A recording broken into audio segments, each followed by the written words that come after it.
स्वागत है आप सभी का जीएस मैग्नेट के इस यूट्यूब प्लेटफॉर्म पे। तो साथियों, जैसा कि आप सभी जानते हैं, बिहार पुलिस परीक्षा को लेकर के आज से हम लोगों का 2 सेशन शुरू हो रहा है, जिसमें हम लोग सुबह 10:30 से स्पेशल साइंस के प्रश्नों को सॉल्व कर रहे हैं।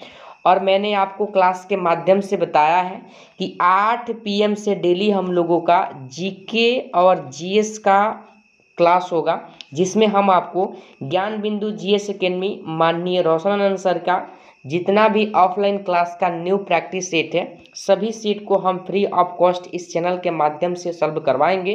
तो आप सभी जरूर अपना कीमती वक्त निकाल करके सेशन के साथ जुड़िए। समय आपके पास कम है, दिसंबर से आपका बिहार पुलिस का एग्ज़ाम शुरू होगा। चाहते हैं सिलेक्शन लेना तो अपना कीमती वक्त निकाल करके 30 से 35 मिनट इस क्लास के साथ जुड़िए। अधिक से अधिक प्रश्नों को टारगेट करेंगे कि आप सभी को कम समय में सॉल्व करवा सकूं, ठीक है।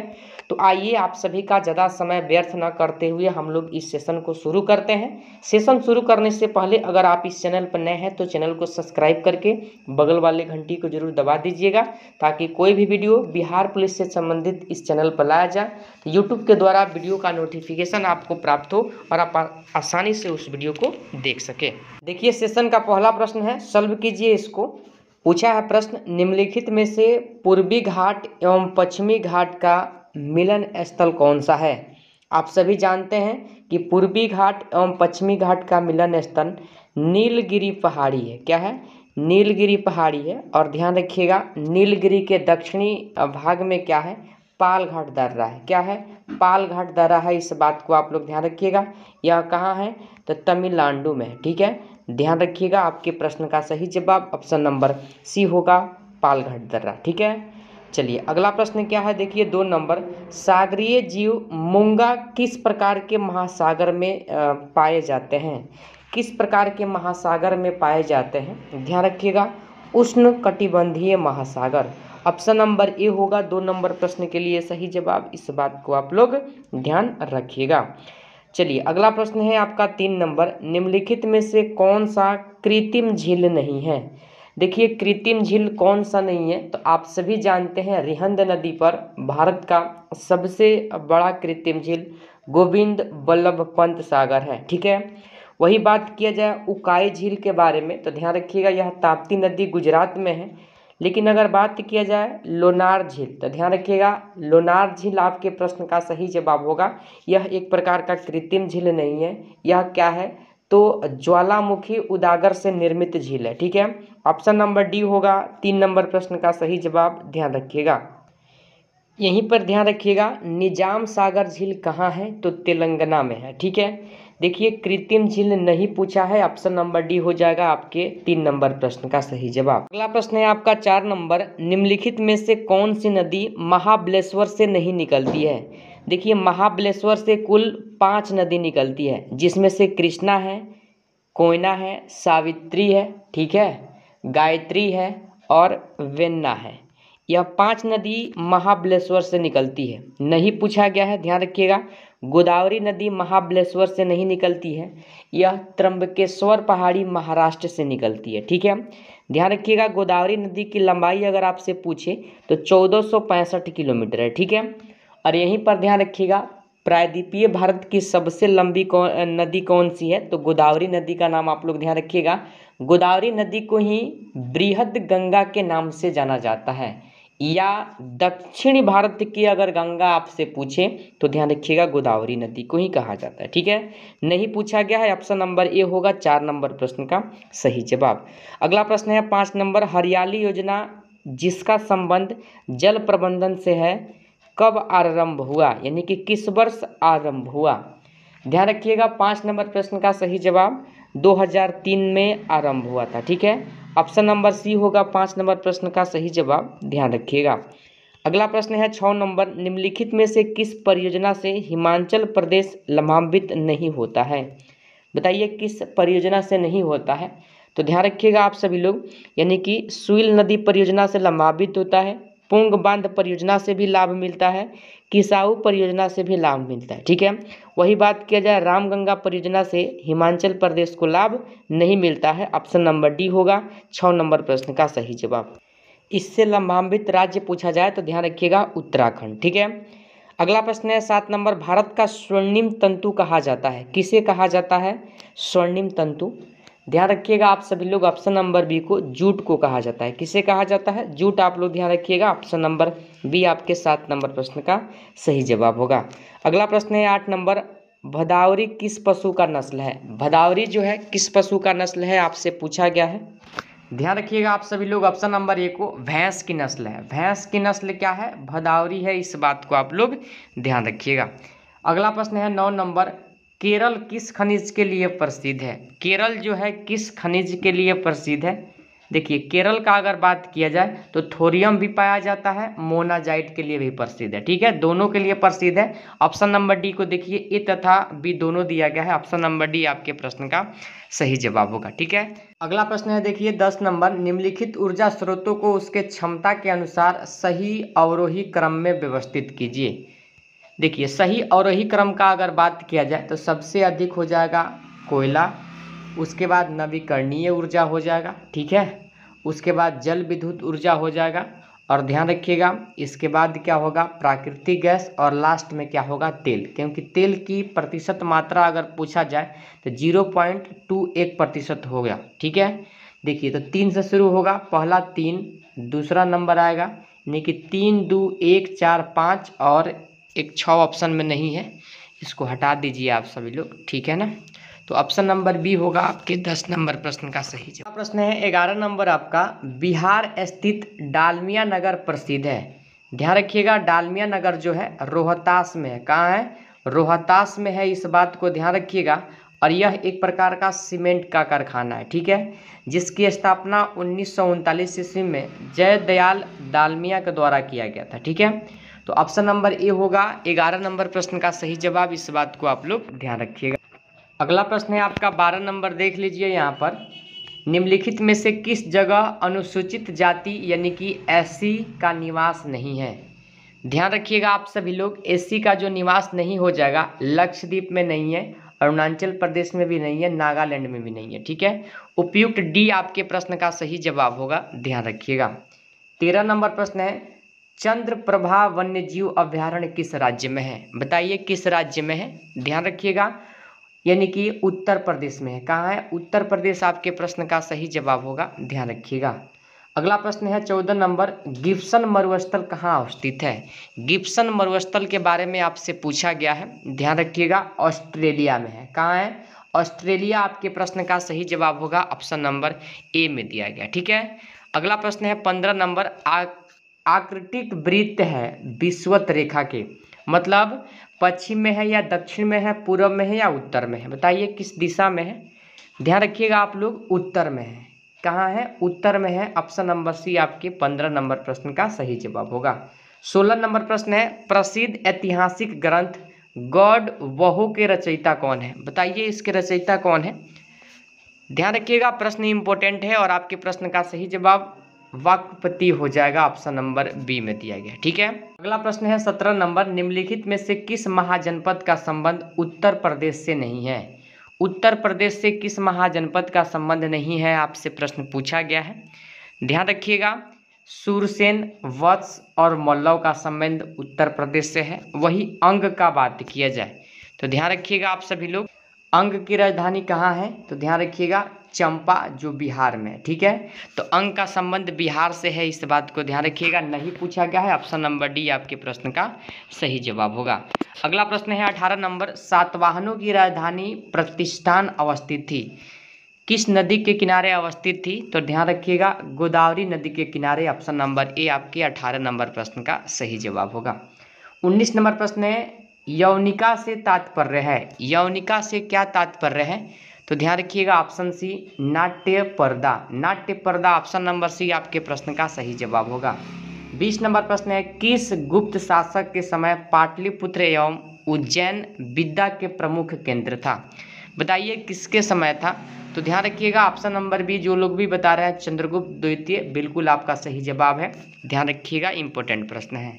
अगला प्रश्न है 21 नंबर, ऑपरेशन बारबोसा का संबंध था, किससे था? आप सभी से प्रश्न पूछा है, ध्यान रखिएगा, यानी कि द्वितीय विश्व युद्ध से था। किससे था? द्वितीय विश्व युद्ध आपके प्रश्न का सही जवाब होगा ऑप्शन नंबर डी में दिया गया। ठीक है, आप सभी को फटाफट बताना है कमेंट में कि द्वितीय विश्व युद्ध कब हुआ था। ठीक है, अगला प्रश्न है 22 नंबर, पोर्ट्समाउथ की संधि के द्वारा निम्न में से कौन सा युद्ध समाप्त हुआ? बताइए कौन सा युद्ध समाप्त हुआ? ध्यान रखिएगा आप सभी लोग, ऑप्शन नंबर बी को जापान और रूस युद्ध समाप्त हुआ था। 1904 से 5 में यह युद्ध हुआ था, इस बात को ध्यान रखिएगा, जिसमें से जापान ने क्या किया था? रूस को हरा दिया था। ठीक है, ऑप्शन नंबर बी को ध्यान रखिएगा, इंपॉर्टेंट प्रश्न है। अगला प्रश्न है 23 नंबर, बन्नीहट्टी का युद्ध कब हुआ था? बताइए यह युद्ध कब हुआ था?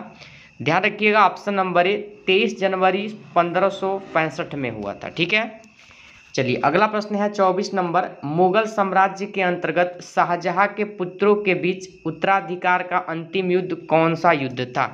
बताइए कौन सा युद्ध था? ध्यान रखिएगा, देवराई का युद्ध था। देवराई का युद्ध, ध्यान रखिएगा, ऑप्शन नंबर सी होगा 24 नंबर प्रश्न का सही जवाब। अगला प्रश्न है आपका 25 नंबर, देखिए दीव का युद्ध किसके बीच हुआ था? बताइए किसके बीच यह युद्ध हुआ था? ध्यान रखिएगा, पुर्तगाली, महमूद बेगड़ा, मिस्र तथा तुर्की। इन पुर्तगाली, महमूद बेगड़ा, मिस्र तथा तुर्की के बीच में दीव का युद्ध हुआ था। ठीक है, ऑप्शन नंबर डी को ध्यान रखिएगा, 25 नंबर प्रश्न का सही जवाब होगा। और ध्यान रखिएगा यह युद्ध 1509 में हुआ था और फ्रांसीसी गवर्नर डी अल्मीड़ा की जीत हुई थी इसमें। ठीक है, ऑप्शन नंबर डी को ध्यान रखिएगा, 25 नंबर प्रश्न का सही जवाब होगा। अगला प्रश्न का स्टेटमेंट बहुत बड़ा दिया गया है, अच्छे से इसको वीडियो को स्टॉप करके पढ़िए, उसके बाद आप सभी आंसर बताइएगा। ठीक है, चलिए मैं प्रश्न पढ़ के आपको समझाता हूँ। मार्च 2014 में 1857 सैन्य विद्रोह को कई भारतीय सैनिकों के पार्थिव शरीरों को डैश स्थित एक कुएं से खोदकर निकाला गया। ये पार्थिव शरीर डैश के हैं जिन्होंने ब्रिटिश के विरुद्ध विद्रोह किया। यहाँ देखिए नीचे दिए गए कूट का प्रयोग कर समुचित सूचना के साथ कथनों को पूरा कीजिए। बताइए इसके लिए सही जवाब आखिर होगा क्या? तो ध्यान रखिएगा, जब इस प्रश्न को आप सभी लोग सॉल्व कीजिएगा तो 26 का सही जवाब जो आएगा, ध्यान रखिएगा, Ajnala 26 regiment of Bengal native infantry. ठीक है, ऑप्शन नंबर सी होगा 26 नंबर प्रश्न का सही जवाब, ध्यान रखिएगा। 27 नंबर प्रश्न को सॉल्व कीजिए, निम्नलिखित में से किस संगठन के द्वारा सिविल सर्विसेज आंदोलन चलाया गया था? किस संगठन के द्वारा चलाया गया था? तो ध्यान रखिएगा, इंडियन एसोसिएशन आप लोग ध्यान रखिएगा, 1 अक्टूबर के दिन आपके परीक्षा में पूछा भी गया था। ठीक है, ध्यान रखिएगा, इसकी स्थापना 1876 में एसएन बनर्जी ने आनंद मोहन की सहयोग से कोलकाता में किया था। ठीक है, ऑप्शन नंबर बी होगा 27 नंबर प्रश्न का सही जवाब, ध्यान रखिएगा। अगला प्रश्न है 28 नंबर, देखिए बाल गंगाधर तिलक ने अपने राजनीतिक अस्त्र के रूप में प्रयोग किया था। किसे प्रयोग किया था? आप सभी से प्रश्न पूछा गया है, ध्यान रखिएगा, धर्म को प्रयोग किया था। ऑप्शन नंबर सी होगा 28 नंबर प्रश्न का सही जवाब। 29 नंबर प्रश्न है, जनवरी फरवरी 1937 में प्रांतीय विधानमंडलों के चुनाव में बिहार के प्रधानमंत्री कौन बने थे? बिहार के प्रधानमंत्री कौन बने थे आपसे पूछा गया है, तो मोहम्मद यूनुस का नाम आप लोग ध्यान रखिएगा, ऑप्शन नंबर बी आपके 29 नंबर प्रश्न का सही जवाब होगा। 30 नंबर प्रश्न है, सोम प्रकाश के संपादक थे। देखिए सोम प्रकाश के संपादक अगर आपसे पूछा गया है तो ध्यान रखिएगा, ईश्वर चंद्र विद्यासागर आपके प्रश्न का सही जवाब होगा, ऑप्शन नंबर ए में दिया गया। ठीक है, 31 नंबर प्रश्न है, भारत के संविधान की प्रस्तावना में निम्न में से कौन सा शब्द संशोधन के माध्यम से नहीं जोड़ा गया? देखिए संशोधन के माध्यम से कौन सा शब्द नहीं जोड़ा गया, तो ध्यान रखिएगा, इसमें एकता को नहीं जोड़ा गया। ठीक है, एकता को नहीं जोड़ा गया है, ऑप्शन सी होगा आपके प्रश्न का सही जवाब। बाकी समाजवादी, पंथ निरपेक्ष, अखंडता, 42वां संविधान संशोधन 1976 के तहत प्रस्तावना में जोड़ा गया। ठीक है, ऑप्शन नंबर सी को ध्यान रखिएगा, 31 का सही जवाब होगा।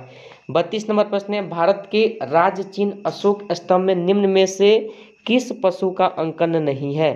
किस पशु का अंकन नहीं है आपसे पूछा गया है, ध्यान रखिएगा, गेड़ा का अंकन नहीं है, बाकी सिंह, षांढ़ और घोड़ा का अंकन है। ठीक है, ऑप्शन नंबर डी आपके प्रश्न का सही जवाब होगा। 33 नंबर प्रश्न है वित्त संपत्ति संविदा यानी कि संविदाएं और वाद की चर्चा है। देखिए अनुच्छेद से संबंधित हमेशा प्रश्न पूछा जाता है। अनुच्छेद 264 से 300 के को आप लोग ध्यान रखिएगा, जिसमें वित्त संपत्ति संविदाएं की क्या है चर्चा किया गया है। ठीक है, चलिए अगला प्रश्न है 34 नंबर, कौन सा संविधान संशोधन अधिनियम सर्वोच्च न्यायालय और उच्च न्यायालय में जजों की नियुक्ति के लिए राष्ट्रीय न्यायिक नियुक्ति आयोग NJSC का प्रावधान करता है? बताइए कौन करता है? ध्यान रखिएगा ऑप्शन नंबर डी को 99वां संविधान यानी कि 99वां संविधान संशोधन 2014, ऑप्शन नंबर डी आपके प्रश्न का सही जवाब होगा। 35 नंबर प्रश्न है अनुसूचित जाति एवं अनुसूचित जनजाति यानी कि अत्याचार निवारण अधिनियम 1989 के उद्देश्यों को क्रियान्वित करने के लिए नियम बनाने की शक्ति किसे प्राप्त है? नियम बनाने की शक्ति किसे प्राप्त है? ध्यान रखिएगा आप सभी लोग, ऑप्शन नंबर बी केंद्र सरकार को है। केंद्र सरकार मतलब संसद, आप लोग ध्यान रखिएगा। ठीक है, अगला प्रश्न है आपका 36 नंबर, ग्राम सभा डैश के द्वारा अधिसूचित गांवों का समूह है जिसके अंतर्गत वे सभी सदस्य आ जाते हैं जो वहां के मतदाता सूची में शामिल है। बताइए किसके अंतर्गत आते हैं? तो ध्यान रखिएगा आप सभी लोग, ऑप्शन नंबर सी राज्यपाल आपके प्रश्न का सही जवाब होगा। ऑप्शन नंबर सी में दिया गया है। ठीक है, अगला प्रश्न है 37 नंबर, निम्नलिखित में से किस वर्ष राष्ट्रीय आपात की उद्घोषणाएं नहीं हुई? किस वर्ष नहीं हुई? देखिए नहीं पूछा गया है, 1999 ध्यान रखिएगा, ऑप्शन नंबर डी आपके 37 नंबर प्रश्न का सही जवाब होगा। 38 नंबर प्रश्न है बाल्कन प्लान का संबंध किस अधिनियम से है? बाल्कन प्लान का संबंध किस अधिनियम से है? भारत स्वतंत्रता अधिनियम 1947, ध्यान रखिएगा, ऑप्शन नंबर ए होगा 38 नंबर प्रश्न का सही जवाब। 39 नंबर प्रश्न है गणतंत्रात्मक व्यवस्था किस देश से लिया गया है? संविधान के स्रोत से हमेशा प्रश्न पूछा जाता है, ध्यान रखिएगा, फ्रांस से लिया गया है। फ्रांस आपके प्रश्न का सही जवाब होगा, ध्यान रखिएगा। 40 नंबर प्रश्न है निम्नलिखित में से किसके खिलाफ परमादेश नहीं जारी किया जा सकता है? किसके खिलाफ नहीं जारी किया जा सकता है? राष्ट्रपति, निजी व्यक्ति और राज्यपाल, इन तीनों के खिलाफ नहीं जारी किया जा सकता है। ऑप्शन नंबर डी होगा, ध्यान रखिएगा। अगला प्रश्न है 41 नंबर, राज्य विधानसभा का शस्त्रावसान किसके द्वारा घोषित किया जाता है? बताइए किसके द्वारा घोषित किया जाता है?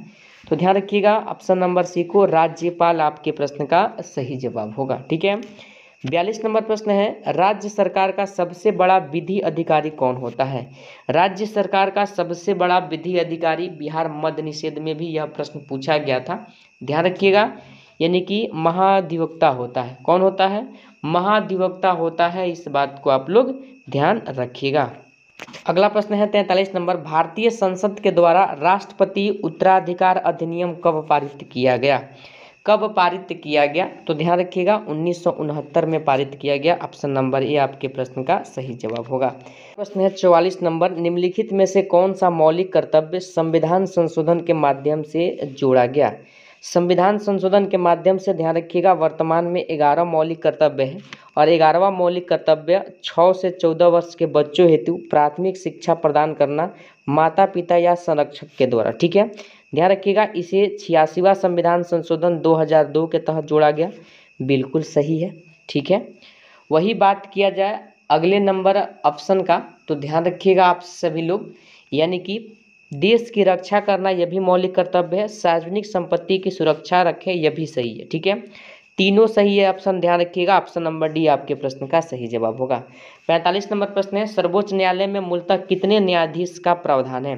सर्वोच्च न्यायालय में कितने न्यायाधीश का प्रावधान है? 8 न्यायाधीश का प्रावधान है, ऑप्शन नंबर ए को आप लोग ध्यान रखिएगा। 46 नंबर प्रश्न है रग्बी किस परिषद में खेला जाता है?